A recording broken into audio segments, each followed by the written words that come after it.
Hello and welcome to a very special series of Man Enough with our friends at Healthline called No More Silence, where we are going deep and talking about and demystifying mental and physical health, specifically around masculinity. I'm Justin Baldoni. I'm Liz Plank. I'm Jamey Heath. I'm Yolo Akili. And Liz, can I bring this over to you? Yes. Look, I know we've talked about how gendered the system is, the healthcare system.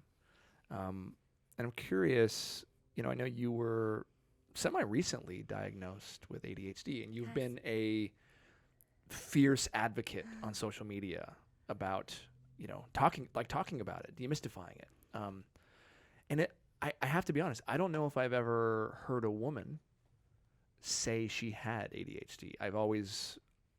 Men have been diagnosed. I know many people thought that I had it at a young age, but I've never heard a woman talk about it, especially as much as you are. Yeah, I realized that I needed to talk about it when I would have conversations with women who were like, oh my God, I was diagnosed too, and no one knew, right? And it was a phenomenon of women in their 30s, which was my situation of being diagnosed with ADHD, based on not just current behaviors, adult behaviors, but of behaviors that I clearly was showing as a child.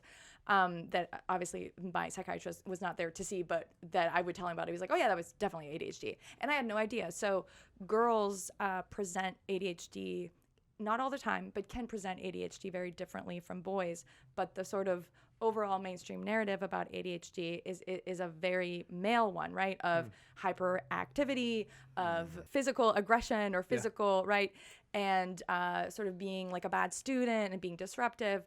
But with girls, some girls, obviously, that's how they present. But in my case, I wasn't disruptive. I was just like a space cadet. And so I was very distracted. I lost every lunchbox I ever owned.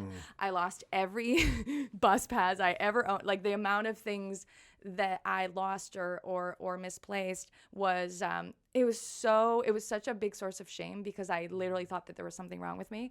And then you get humiliated additionally because of that behavior. So if I'd just kind of known, or if the adults around me had known, I think it would have just been a very different experience. So I try and talk about it a lot so that it just helps other adult women feel seen, but also if we can help more girls get diagnosed earlier. So yeah, that's why I talk about it. And it relates, I think, to this conversation that we're having around men and so many other things that maybe we represent more, in a more quote unquote female way, domestic violence being one of them, right? There are so many men who obviously deal with domestic violence. It's a very big issue for gay men particularly. And very often what we find is that men don't know that they are in a domestic violence situation, because that's not necessarily what's represented on television or even talked about in a mainstream way. Or there's shame and stigma if you are. And so, Yolo, I'd love for you to, if you want to, share your thoughts about that in your own personal experience. I want to say this again. The realities of why young girls are not monitored and diagnosed with ADHD is because of the bias that has been so inherent in the Western industrial mental health social complex in terms of how they even think about diagnoses and who the evidence is gathered upon, which is often male and white folks, right? And so when you see those disparities in gender or race, et cetera, or how these diagnoses show up, that's because of all that bias that we still are unraveling. And so I just want to lift up, that's so important, and I'm just grateful that you are advocating and bringing more attention to that, because it's not just ADHD, it's a variety of different conditions that have that lens, that have that same phenomena happening. And I'm glad you bring up this piece about intimate partner violence. Like, one piece I always say too is that most of the time we talk about violence in this country, we talk about violence against women, which is one of the most bizarre terms I've ever heard before in my life. It's like, who's doing the violence? Well, what we're really talking about is the issue is male violence towards women in this country, right? That men have a problem and perpetuate violence and harm towards women. But it's presented as if women are doing something wrong, as opposed to men have an issue and a problem and are doing this harm. The words that we use, they have so much power. Yep, absolutely. Absolutely. Yeah, and I think there's additional piece of because of the narrative that we've kind of seen in the mainstream around this is the way intimate partner violence looks like, which has often been heterosexual, which has often been very white. It's always kind of like you get this image of this very, meek person who's like, overpowered by this big, big person, which overshadows the complexities of how domestic violence shows up and what it looks like in the world, all the different nuances, right? And particularly with gay men, most gay men, there was a research study that I cited in the article that I did for Shondaland a few years back that talked about that, 40% of gay men were just like, we don't even believe that gay men can have intimate partner violence. Like, we're just men being men. So he hit me, but I didn't see that as domestic violence. I saw that as just two dudes fighting it out, right? So here you see this really kind of unique intersection where socialized as a man, even though I'm queer, I still believe that, like, I'm a man, right? So, like, me and him hitting it, it's not like violence because there's no women present, right? And so the ways in which that just erases the reality of how violence and harm shows up. Another important piece I would say, like, even in my experience, or one piece I want to say before that, actually, is people often make the mistake of saying, emotional violence is worse than physical violence or physical violence. And I just want to, and I always say this is important to know, that is a false dichotomy. Yeah. Yep. When emotional violence impacts the somatic in your physical self, physical violence impacts your emotional self. Once again, these are not like, we are not halved human beings. We are whole people. So people like emotional as bad as it, no, they're both terrible. And they both have a variety of different psychosomatic, spiritual impact on our beings, right? But for me, speaking as a survivor, I recognize that for me, I grew up in an environment, and I think many of us grow up in environments where there were always women and people making excuses for men's violent and aggressive behavior. And I grew up doing that too, excusing aggressive and violent behavior. And so I ended up in relationships where I was once again excusing the violent, aggressive behavior that I watched women in my life do for men. Right. And so, and it shows up in the ways in which we think about it now. Like, he just got a temper. It's like, no, but he just punched the wall and he just hit her. And it's like, we're excused, like, oh, it's just, like, and so I grew up seeing that. And thinking that in order to get love and intimacy, I had to do that too. And so I recognize where that was my survival strategy. But a part of my healing was understanding that I am not responsible for a man's anger. And that was huge for me. Like, I am not responsible for your anger. And can we even talk about that? Because that was a big point. So I was in a physically abusive relationship, and then I was in an emotionally one. And first of all, it was almost easier to see the physical, because it was like, in both cases, they blame you. Always. That's part of it. Always.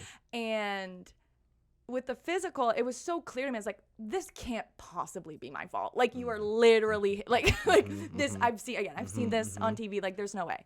But with emotional abuse, it can be not worse. Or I think I so love what you just said. That's gonna stick with me forever, because it's so true.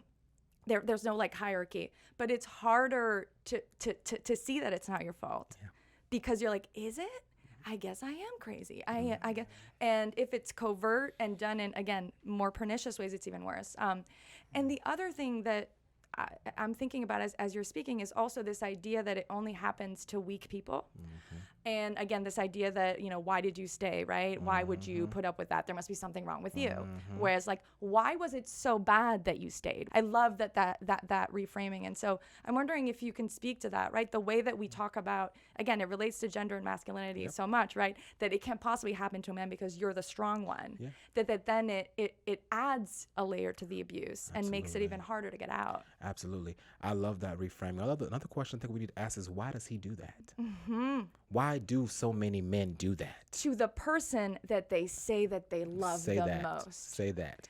What is that about? Like, putting it on the onus of the person who's committing the behavior, as opposed to asking why she stay. Well, you know why women stay? Well, one, my chance of getting killed if I choose to leave increases by 70%, because I know this is such a violent encounter and dynamic. That's when it gets the worst. That's when it gets the worst.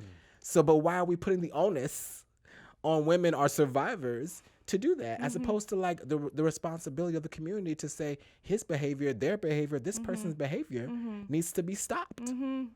And that's not where the conversation goes. Like I think about, particularly in gay men's communities, you know, I've encountered the ridicule and joking about like, you can't believe you let him put his hands on you. It's like, what does that even mean? Yeah. Like, how could you even say something like that? Like, once again, I'm responsible for his behavior, right? Like I magically puppet stringed him to hit me, right?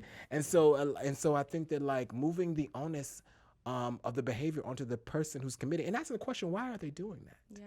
We teach so much codependency and violence, which deeply connects with intimate partner violence in our country. Exactly. And so much of the unlearning, even about our ideas about relationships, has to happen. Yes. Wow. Yes. Damn. Sorry, I feel like I just. I mean, No, we no. went somewhere. No, you so took good. us. Thank you. You do. I'm so happy we went there. And I do also want to say that there are a lot of straight men who have experienced emotional and physical abuse as well. Oh yeah. I was in an emotionally abusive relationship, one of my first relationships, and there's nowhere to go, because that's the other power system is, who the hell is this 6'1" big dude going to talk to about his 5'0" girlfriend, and the codependency and emotional abuse that happens there. So I think that, yes, and we just got to find a way to create some safe spaces so that we can just get real with each other and not have shame when we're experiencing these things. Absolutely. And another piece I would say too is we have to get to a space where we also recognize, as I recognized when I worked at Men Stopping Violence and was working with men who had committed physical assault or been abusive, everyone in that room was a survivor. But sometimes we talk about survivors as binaries. The survivors and abusers, and I have a problem with sometimes those terms being given to people who have not chosen those terms, right? Like, you know, but like not recognizing that many people who commit violence or show up in violence in intimate partner relationships often experience violence, witnessed violence happening towards their family members. And so for us to heal, we can't create this binary where we evil and make people, we have to begin to like think about holistic healing. Yeah. That community needs to take this person who committed this harm and help them unlearn that harm and heal. And they also need to support the survivor and make sure that survivor gets the needs that they need to get survived. And we can do both. Yes. And it is not the victim's job to heal their harm. And that's what you learn in a 12-step program right away. Not. That's the number one thing. And that's a critical piece. I always say, like, those separated away, right? Like, it is not responsibility of the person who is a survivor to say, oh, I'm going to help you heal or forgive you. No. It won't work. It won't even work. It's not your role. Exactly. It is the role of the community to hold that person responsible for their behavior, to help them cultivate accountability and help them change their behavior, not the role of the survivor. And that's what we often see put on women. Even the violence against women, it's like violence against women, but yet women got to fix it. Wait, hold on now. What? No. Like, why that's is the this? logic. Yeah. You know? No, that's why it's a man's issue. And it just made me think, you know, we rarely also look at the data in terms of look at our boys. 1 in 5 boys are molested before the age of 10. And of course, they're not telling anybody about it. How many of them grow up to hurt?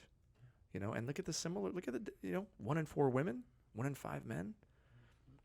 I mean, it's right in front of us. We got to find a way to protect our boys and also to heal. For more men's health information and resources, you can find us. Where can they find us, Liz? At We Are Man Enough on Instagram or Healthline on Instagram. Yes.